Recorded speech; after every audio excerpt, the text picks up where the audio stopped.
Hello everyone and welcome to the channel. I'm back to break down this 11-game NBA DFS slate on DraftKings and FanDuel. Excited to get into the breakdown. Going to give you guys my top plays to get in the green, win some money tonight. As always, don't forget to stay tuned to the end of the video for my lock of the night if you're new to the channel. And if you do enjoy the content at any point in this video, if you could please take a moment to leave a like on this video, subscribe to the channel, and hit the notification bell so you don't miss any future content that I upload. That would be greatly appreciated. It's a great free way of showing your support, and I'll be here all NBA DFS season long breaking down these slates. Like I said, help you guys become better NBA DFS players, help you guys win some money. So that's the goal on this channel, and let's go ahead and start breaking it down today with the first game on the slate being Washington taking on Charlotte. This game right now comes in with a total of a 215 over-under with a 2-point spread in favor of the Charlotte Hornets, so expected to stay close. Not the fastest paced game in the world, but a game that's expected to stay close does go a long way. LaMelo Ball priced all the way up to 10-7 now after putting up some big games. They priced him way up on DraftKings. I'm not too sure that I'm going to have too much interest in him at that price tag. He could certainly get there for you and certainly be a contrarian play in tournaments, but you are paying for a big game on him if you're paying up for him now. So not nearly as much interest in him. Bradley Beal is expected to be back now after missing a few games. The Charlotte defense has been pretty dreadful all season long. He's a high-usage guy that could certainly have a big game for you in this spot, so he's someone to be looking to on the Washington side of things. And, of course, with him returning, that's going to take a hit to a Spencer Dinwiddie, a Kyle Kuzma, and Montrezl Harrell. Their usage should be a little bit lower. We also do have Gordon Hayward listed as questionable in this one. He is more so probable, though, so expect him to be able to go. If he, for some reason, is ruled out, that'll give a bump up to the Charlotte side of things. P.J. Washington, Rui Hachimura, Thomas Bryant continue to be out. Kelly Oubre coming off the bench. I guess this could be a little bit of a revenge narrative for him taking on his former team, but other than that, we haven't really seen him crack too many minutes, and he does grade out pretty well in my model overall if he's able to get those minutes. But we've seen him play anywhere from 16 to like 30. If he's up in the upper end of the upper 20 minutes, right around 30 minutes, of course he's probably going to get you there at his respective price tag right now at only 4.6. If he doesn't play quite as few minutes, I might be a little bit concerned. So that'd be my risky could pay off play sort of in Kelly Oubre. Indiana taking on Detroit, the second game on the slate. This game right now comes in with a 211 over-under with a 6.5-point spread in favor of the Indiana Pacers. Expected to once again be a fairly decently close game with a 6.5-point spread, 211 total. Not exactly the fastest paced game in the world, but then again, these totals have been low all season. So once again, Chris Duarte listed as questionable for the Indiana Pacers. If he's out, that's going to open up some more usage and minutes for Justin Holiday and Jeremy Lamb. So that's certainly some relevant news there. He's been playing around like 30 minutes a game. So we'll certainly wait on that news. And then if he's out, of course, that's just going to make us like all the Indiana guys a little bit better. Karis LeVert, Miles Turner, Malcolm Brogdon, they should all just take on more usage. Although it will mainly be, like I said, Jeremy Lamb and Holiday that get that big bump as far as minutes are concerned. But on the Indiana side now, they're fully healthy. They have a lot of guys kind of cutting into each other's usage, so I'm not getting too excited to be playing a bunch of guys on the Indiana side. We have some teams that are more so shorthanded that are going to get a bump up in usage. Sabonis, Brogdon, LeVert, Miles Turner, TJ McConnell, Duarte, if he is healthy, he's going to be impacting. Then you have Holiday, and you have Jeremy Lamb, as mentioned. Hopefully, we do get news that Duarte is out for the sake of value. Maybe Jeremy Lamb becomes a great play. He's all the way down to 3K, so that could definitely be an interesting one in this one. But overall, I'm not getting too excited to play anyone from this game. Corey Joseph is listed at the minimum salary on DraftKings over here. He's been getting right around like 20 minutes a game at only 3K. Maybe a little bit of an interesting play there. And then Josh Jackson at 4-1 as well. Two cheapies on the Detroit side that have been getting a decent amount of run and maybe could be interesting salary relief guys for you. Like I said, Corey Joseph only 3K. Then we go over to Mr. Josh Jackson, and he's also pretty cheap at only 4-1. But keep in mind, some of these games have been with injuries on the Detroit side of things, with Kelly Olynyk being out. It does look like he's expected to continue to be out, though. So, yeah, that's certainly going to help Josh Jackson. Could help Corey Joseph. Those guys I'm talking about off the bench in this one. Third game on the slate is going to be Boston taking on Atlanta. Jaylen Brown continues to be out. Robert Williams is listed as questionable. Bogdanovich is listed as questionable. Kevin Huerter listed as questionable. So that's certainly big news. If we get news that Bogdanovich is going to be out, Cam Reddish, Kevin Huerter, that's obviously going to open up even more usage for the Atlanta side of things. So that's certainly big news. Right now, it is Huerter and Bogdanovich listed as questionable, so it would most likely be Cam Reddish that gets the biggest bump up. DeAndre Hunter continues to be listed as out. You can also be taking a harder look to a DeLon Wright and Lou Williams, but their minutes have been pretty capped on the season for the most part. We haven't seen them play upwards more than like 15 minutes a game.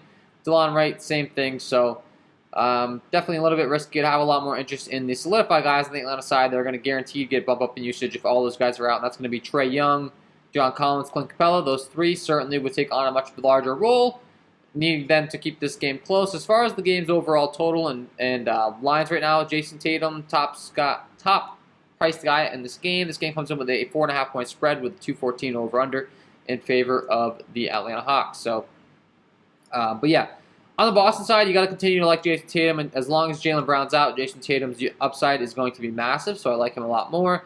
And if we do get news that Robert Williams is out, then we're going to like Al Horford a lot more. So that's certainly big news. We liked Robert Williams a ton last time out when Al Horford was out. He put up 46 DraftKings points. Same rule is going to apply for Mr. Al Horford if there is no Robert Williams. And while Al Horford is priced up a little bit more, he would warrant this price tag if there is no Robert Williams. He's going to get that much of a bump. Taking on his former team in Atlanta, you get a little bit of a revenge narrative. You get all that fun stuff. And the same rule could be said for Mr. Dennis Schroeder on the Boston side of things. Now there's no Jaylen Brown. His usage is going to continue to be high. And he's taking on his former team. No issues with going to him. No issues with going to Marcus Smart in this one. As long as Jaylen Brown's out, we can continue to take advantage of that added usage. Cleveland taking on Brooklyn. So Cleveland's going to be where all the value is coming from. This team is an absolute train wreck right now. Lauri Markkanen out. Evan Mobley out. Jared Allen out. Colin Sexton out. And Kevin Love is listed as questionable. Expected to make his return. And when he does, I think he should just slide right back on the starting lineup. And I tend to think he's going to return, and he's grading out as a tremendous play for me tonight is Kevin Love. Dean Wade's going to be a tremendous value option. He's only 3-2 in this game tonight. So you can be looking to him. You have Isaac Okoro you can be looking to. All these guys really produce at a terrible rate from a fantasy point aspect, but you also have to factor in that all these guys are going to be out, so their usage should go up and their production should go up. I know it's not too pretty. Like on paper, Isaac Okoro is producing 0.62 DK points per minute. Dean Wade's producing 0.53 DK points per minute. Like that's both really bad rates, but they haven't been relied on to be the main guys. They're going to be kind of forced to shoot this time. Like Dean Wade played 35 minutes last time and put up 10 DraftKings points. So that's kind of what you're battling with this team. But Kevin Love is not that way. Kevin Love's going to produce at a high rate. Darius Garland's the other guy. He's going to produce at a hard rate. And with all these guys out, Darius Garland's usage should just absolutely soar through the roof. So he's certainly going to be a top priority for me on this slate tonight. And one of the best plays on the slate because there's nowhere else for them to go now. Darius Garland's going to be the main guy. Like Jared Allen, Evan Mobley, Colin Sexton, Lauri Markkanen, their initial 4 or 5 starters are all out. So, yeah, it's going to be Darius Garland. It's going to be Kevin Love if he returns. Those two guys will get a lot of usage and should be pretty high priority in your lineups. On the other side, you can run it back with Kevin Durant and James Harden. The concern, of course, is going to be the blowout. There's a 10.5 point spread in favor of Brooklyn. They're expected to win very easily. It's expected to only be a 207 over-under. They were on a back-to-back after playing last night and getting blown out, though. So maybe they actually show up and do something. But then again, if they show up and do something, this game could turn into a blowout. So you got to decide which side you're on there as far as if the game stays close or not and roll with it. But, of course, it's going to be Kevin Durant, James Harden, your main candidates on the Brooklyn side. We've seen Patty Mills, Bruce Brown start now. Bruce Brown having a big game last night. I'm sure Patty Mills and Bruce Brown are capable, either one of them, having a big game on any given night. But, yeah, going to have to decide there. New Orleans Pelicans taking on Miami. This game right now, Jimmy Butler's listed as questionable. Bam Adebayo is listed as questionable. That's certainly big news. Tyler Hero, of course, going to get a big bump up if there's no Jimmy Butler. And if Bam Adebayo's out, we're going to be looking at an even bigger bump up to the rest of this team. So certainly going to be big news there to keep an eye on. And like I said, if those guys are out, Tyler Hero, Dwayne Dedmon become great value plays. And Miami with an 8.5 point spread. Maybe this game stays a little bit closer. They're expected to win fairly easily here. But if those two guys are out, of course, that's going to just rifle more over to Kyle Lowry, Tyler Hero, Dwayne Dedmon. They would all become much more viable plays with higher upside. And I would have no issues with going to them whatsoever. And then on the Pelican side of things, They're starting to get healthy, so I'm not nearly as interested. The Miami defense is really good. Once again, if Jimmy Butler and Bam Adebayo are out, that should get a bump up to the usage on the Pelican side of things. But honestly, I think they're all pretty appropriately priced for the respective, roles. Devontae Graham, Nickeil Alexander-Walker, Josh Hart are all priced pretty cheaply for the most part, so they could certainly have a big game. But with Ingram and all them being back, it's going to be far less likely that these guys really go out there and have too big of a game. And for that reason, overall, my interest in this game is very limited, so not too intrigued to be playing too much from this game. Orlando taking on the New York Knicks is going to be the next game on the slate. This game right now comes in with a 209 over-under with an 11.5 point spread in favor of the New York Knicks. The Knicks are expected to win this game easily. The game is expected to play at a pretty slow pace. So not exactly the best fantasy environment. You have Julius Randle on the Knicks side of things. That could certainly have a big game if the game stays close. If the game is going to stay close, we know who it's going to go through on the Orlando side of things, so that's a good thing. All the guys that are priced up, Cole Anthony, Mo Bamba, Wendell Carter Jr., if the game's going to stay close, these guys are going to have big games. So if you're playing someone on the New York Knicks side, it might not be a bad idea to be throwing these guys in your lineup, hoping that they have a big game in order to make this game stay close. They're all producing at a very high rate. I certainly have interest in them. And the other side of things would be possibly some Terrence Ross exposure. He still continues to be priced all the way down to 3.5, which is just too cheap in my opinion. So he's certainly a guy you could be looking to. And then Evan Fournier continues to be underpriced. Kemba Walker continues to be underpriced. Derrick Rose continues to be underpriced. So there's some interest to be had in this game from price tag aspect, especially on DraftKings here. Like I said, Terrence Ross been playing mid-20s to 30 minutes a game. He could certainly explode at only a 3.5 price tag. Kemba Walker continues to be priced at only 5.1. Derrick Rose is only 4.6. These guys can certainly surpass their price tags very easily.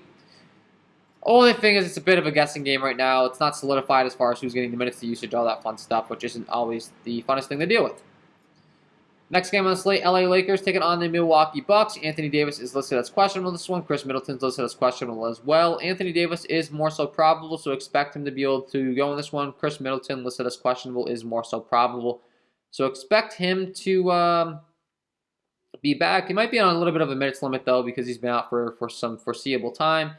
So I do still have quite a bit of interest in Giannis, Drew Holiday. On the Lakers side, I think it's going to be Russell Westbrook, Anthony Davis.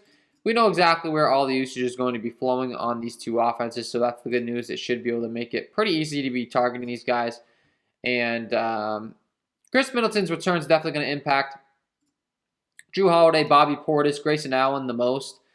All these secondary guys outside of Giannis who are getting a big bump up. Probably going to take a bit more of a seat back now that we're seeing Chris Middleton return. So that's certainly something to take note of. As far as the over-under and everything in this game comes in with a 215.5 over-under with a 7.5 point spread in favor of Milwaukee. And like I said, if the game stays close, we know Russ is probably going to have a big game. Anthony Davis is going to have a big game. With there continuing to be no LeBron James, Carmelo Anthony at 5.2 could be an interesting option. Malik Monk, Horton Tucker now returning at 4.8 and seeing some big minutes in the rotation. He continues to be underpriced for what he's seen. He's played 27 and 37 minutes since returning. Has been producing at a very high rate, as he has for quite some time now in the fantasy environment. He's only 4.8. He was only 3K before. It was really easy to be playing with that price tag, but still at only 4.8, I certainly think that he could pay off this price tag pretty easily with these massive minutes he's been seeing. So I certainly do have interest in Mr. Horton Tucker. And with him being back, of course, it's going to impact other guys like a Malik Monk or Rajon Rondo. The more minutes he's getting, the less they're probably going to be seeing out there at the court. So just keep that in mind as well. Sacramento taking on Minnesota is going to be the next game on the slate. This game's expected to look pretty healthy, which is a little concerning because both teams are pretty deep. But it's also going to be the fastest-paced game on the slate here with a 223.5 over-under, 2-point spread in favor of the Minnesota Timberwolves.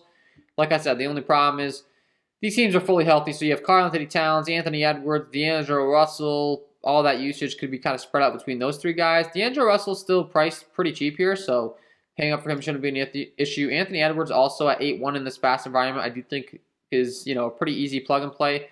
Karl-Anthony Towns would be the most difficult one based on his price tag. He did put up 56 DraftKings points last time out. If he's able to go out there and put up a big game, of course he's going to be worth it, but we really need that from him.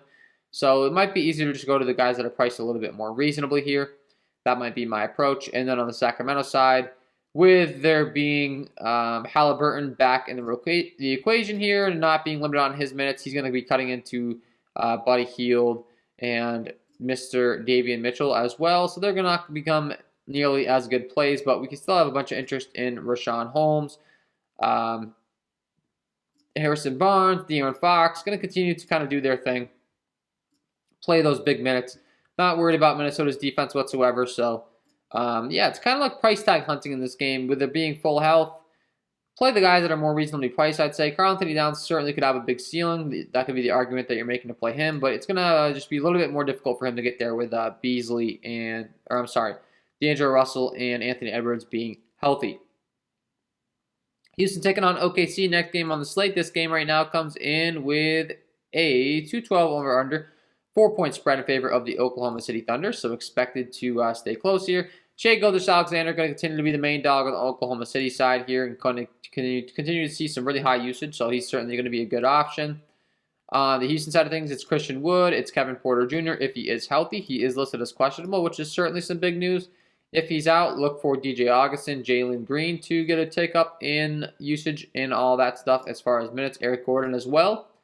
All those guys would certainly become much better plays. Jayshawn Tate, all these Houston guys. So that's certainly big news.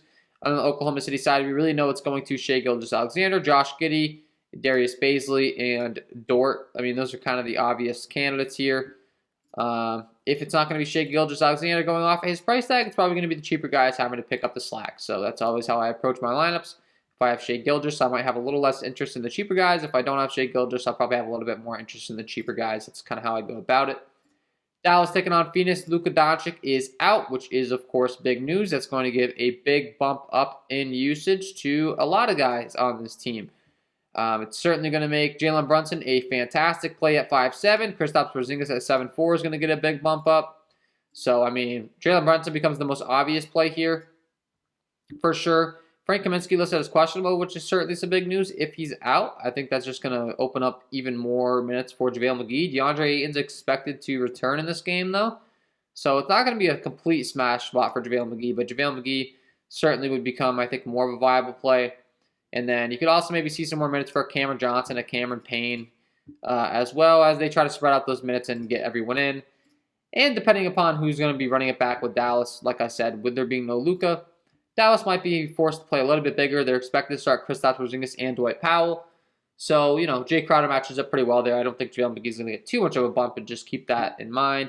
Tim Hardaway Jr. also going to get a big bump up in usage. So all these guys on the Dallas side certainly going to be intriguing with there being no Luka Doncic. And as far as this game's over-under and all the stuff, expected to stay fairly close, I'd say, for there being no Luka Doncic. An 8-point spread, 215.5 over-under. On the Phoenix side, we know it's Devin Booker, it's Chris Paul. These two guys are going to lead the way no matter what in the usage category. DeAndre Ayton being back will hurt them a little bit. But overall, if the game stays close, those guys should have the big game, so they would be the run-back options. And then you have Jay Crowder, priced a little bit cheaper. If we do get confirmation that Frank Kaminsky's out, that should just solidify his minutes even more. No issues with be playing him.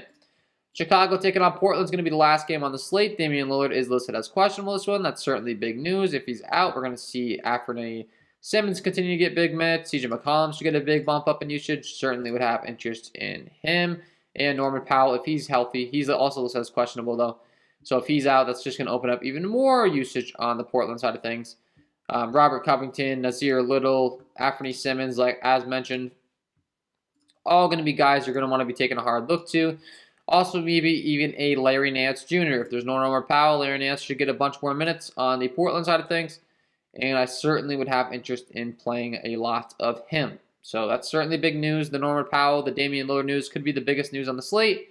It's at 10 o'clock, so could be waiting on that. Nikola Vucevic continues to be out on the Chicago side of things. So DeMar DeRozan, Zach LaVine, Lonzo Ball, going to all three continue to see a lot more usage, a lot more upside possibilities. And with this game's total right now coming in with a total of a 220 over under with a 2-point spread in favor of Portland. Expected to be high scoring, expected to stay close. So, you know, definitely have some interest in this last game. Then Derrick Jones Jr. would also get possibly some more run if there's no Alex Caruso. So certainly keep your eyes on the Alex Caruso news here. He is listed as probable, though. So That's all for me, guys. I got to look at FanDuel here as well. As always, I like to go ahead and look at FanDuel, make sure we didn't miss anything as far as some of my favorite plays. We talked about Kevin Love. We talked about Darius Garland. We talked about Lonzo Ball, with there being no Vucevic. Lonzo Ball continues to be priced very cheap over here, so those three guys pop off the page to me right away. Dean Wade, Larry Nance Jr. at 4K on the Portland side of things, especially if Norman Powell is out. It's going to pop off. Russell Westbrook at 9.7 I certainly like on FanDuel with the usage he's going to receive. De'Aaron Fox in that up-tempo game at only 7.9, certainly like him. Kevin Huerter at 4.2 could be an interesting play if we continue to see that there's injuries on the Hawks side of things, and he's not one of them. So keep an eye on all that stuff, all that news that we talked about so far. Before I let you guys go, got to give you my lock of the night. Let's get into it.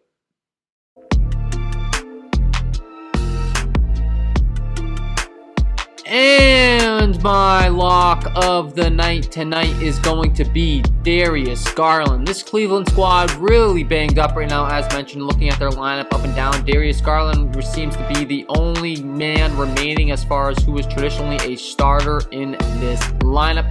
Producing at a very high rate on the season, putting up 0.87 FanDuel points per minute. As far as DraftKings is concerned, he's putting up 0.94 DraftKings points per minute. I think you should see all the usage, all the minutes that he can handle in this particular spot.